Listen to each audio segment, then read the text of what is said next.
In this video, I'm going to show you how to send a link to join Microsoft Teams meeting. If you find this video helpful, please consider to like this video and subscribe to my channel.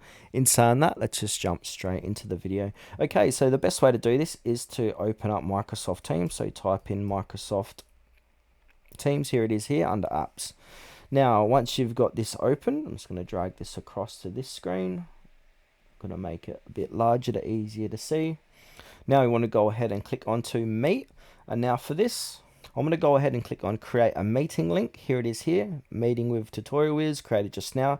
Then from here, you're going to have Join or Share Link. So you want to go ahead and click on Share Link. Now from here, I'm just going to open up a notepad. So I'm going to right click on my desktop, New Notepad, text document. Now I'm going to open it up.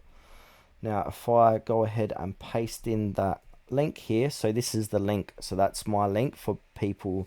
I want to go ahead and copy and share that with whoever, and then people are going to accept that link and join my Microsoft Teams meeting.